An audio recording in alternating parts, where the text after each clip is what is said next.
بسم اللہ الرحمن الرحیم۔ السلام علیکم ہائی اسکول کلاس۔ امید کرتا ہوں پیارے بچوں آپ سب خیریت سے ہوں گے، اور میری دعا ہے اللہ تعالیٰ آپ سب کو اپنے حفظ و امان میں رکھے۔ پیارے بچوں، آپ سب کو دار ارقم سکول سلا مالی کیمپس کی جانب سے on line home schooling project کے تحت آج اردو کے چوتھے لیکچر میں خوش آمدید۔ پیارے بچوں، آج ہم چوتھے لیکچر میں نظم لا الہ الا اللہ کے مشقی سوالات، ان کے جوابات اور الفاظ کا جملوں میں استعمال پڑھیں گے۔ وائٹ بورڈ پہ سوالات کے جوابات میں نے لکھے ہیں، آپ وائٹ بورڈ کی طرف آئیں، میں ان کو پڑھ دیتا ہوں۔ جی تو پیارے بچوں، اس نظم کے مشقی سوالات میں ہمارے پاس پہلا سوال، مرد مومن کی خودی کا راز کس کلمہ میں پوشیدہ ہے؟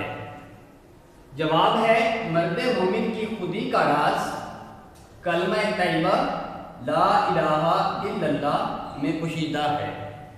دوسرا سوال ہمارے پاس ہے کہ نظم کے دوسرے شعر میں حضرت ابراہیم علیہ السلام کے کس واقعہ کا حوالہ دیا گیا ہے؟ جواب، حضرت ابراہیم علیہ السلام نے اپنی قوم کے بت خانے کے تمام بت توڑ دیے تھے۔ دوسرے شعر میں اسی واقعہ کا اشارہ دیا گیا ہے۔ تیسرا سوال ہے، فریب سود و زیاں سے کیا مراد ہے؟ جواب، اس زمانے میں نظر آنے والی ترقی اور فائدہ و نقصان سب عارضی اور دھوکے کا سامان ہے، اور یہی فریب سود و زیاں ہے۔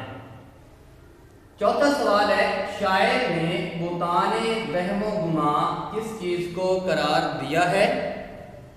شاعر نے مال و دولت کی بنیاد پر بننے والے ہر رشتے کو بہتان وہم و گماں سے تشبیہ دی ہے۔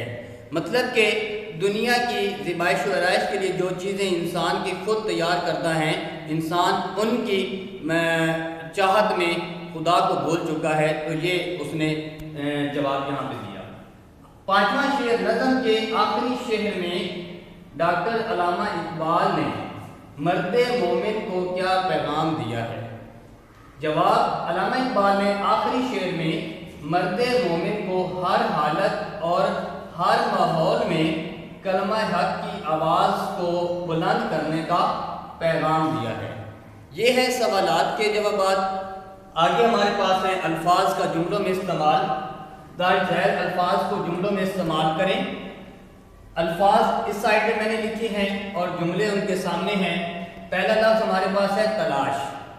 آپ اپنے پاس سے بھی جملوں کا استعمال کر سکتے ہیں، تو یہاں جو لکھے ہیں ان کے مطابق مجھے حق کی تلاش ہے۔ دوسرا ہے جہان، یہ سارا جہان فانی ہے۔ تیسرا وہم و گماں، آج کے مسلمان نے وہم و گماں کے بت بنا رکھے ہیں۔ چوتھا جملہ ہمارے پاس ہے بت، حضرت ابراہیم علیہ السلام نے کعبہ میں موجود سارے بت توڑ دیے۔ پانچواں نغمہ، کلمہ توحید ایک دل پذیر نغمہ ہے۔ دل پذیر سے مراد دل کو اچھا لگنے والا۔ غرور، ہمیں غرور و تکبر نہیں کرنا چاہیے۔ تیغ، تلوار کو کہتے ہیں۔ نوجوان تیغ لہراتے ہوئے میدان میں اترا۔ پیارے بچوں، آج ہم نے اس نظم کے سوالات کے جوابات اور الفاظ کا جملوں میں استعمال پڑھ لیا ہے۔